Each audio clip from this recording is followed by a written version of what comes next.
Hey, what's going on, guys? Hexacomotive back in today with a brand new video, and as always, down in the title below will be the topic we're talking about today. So, Saekano Season 2, Episode 6.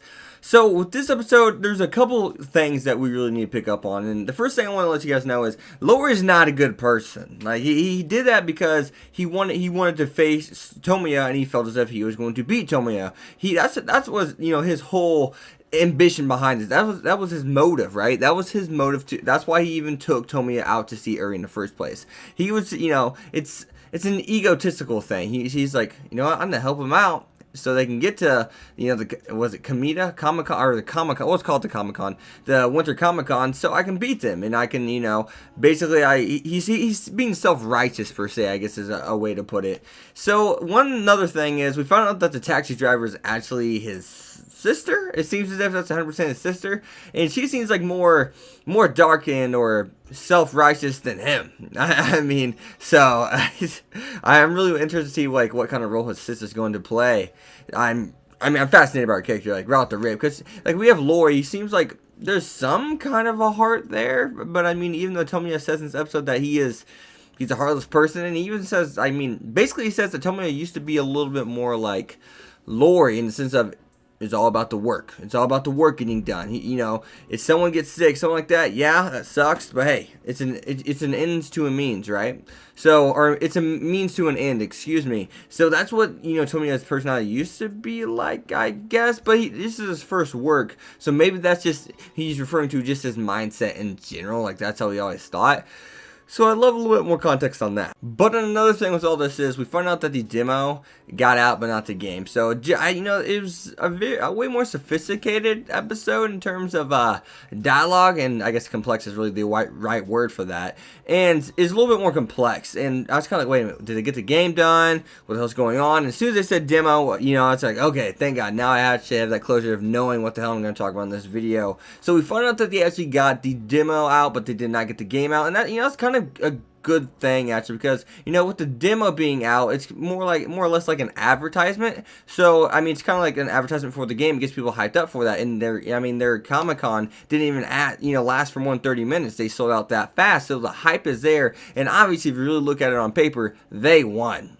Technically they lost by default because they didn't get the game done to Lori's team, to where Lori's team did get the game done. That's like a tongue twister there, but to where Lori's team did get the game done. So technically Tomoya's team lost by default, but in all reality, let's be honest, they won. So I do gotta ask you guys though, the whole Kato scene, that's a big scene.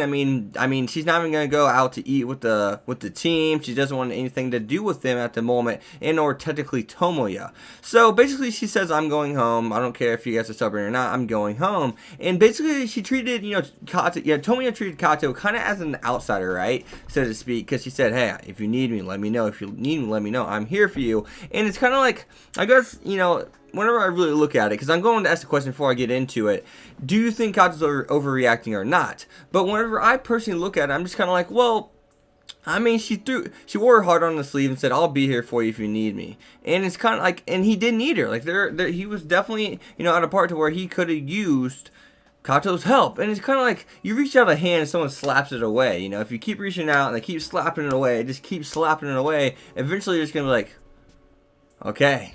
Wow, I thought we were close. I thought we were on the level to where we would be there for each other. I thought this wasn't, I guess maybe Kato felt like this was just, felt more like a business than a friendship. You think that you've become friends with someone after you work with them for so long, but yet they just see you as a business partner. They don't need to incorporate you into the most important of matters. And I guess that's kind of where Kato's coming from. So I'll ask you one more time, is Kato overreacting or no? And can I just say, Uri's artwork was godlike. Even Uta was like blushing looking at it, like kind of like she's like in awe, right?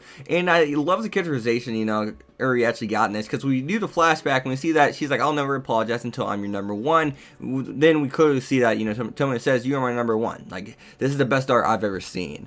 And I love the whole Izumi Uri scene. That's where I think the real gem is, out of this whole episode in terms of Uri's character, or for Uri's character. And that's the simple fact that Uri's character is like, I felt threatened. And he even states that you surpassed me, you beat me. But then, so this is basically saying, Uri's, art has elevated. It's gone to another level. And, I mean, that's kind of been the whole theme. Lori says it. Uta says it. It's kind of like you're afraid to lose her. You want to keep her all for yourself. So it's kind of like, it's as if he's like mentally holding Uri back is really what I got from it. Because it's kind of like, well, how is he doing this? Like, I don't get what these guys are saying. Are they self-righteous? I mean, what's going on?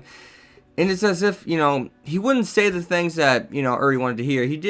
He said all these positive things about Uri, but he never say it to her face. So it's as if Tomoyo was really just kind of, he's beating around the bush in order to prolong the inevitable, essentially. And who knows, Uri probably won't leave him. I mean, look at the passion she has for him. My thumbnail says it all, folks. So one more question: are you an Uri fan? Are you an Uri x Tomoyo fan? Who are you for?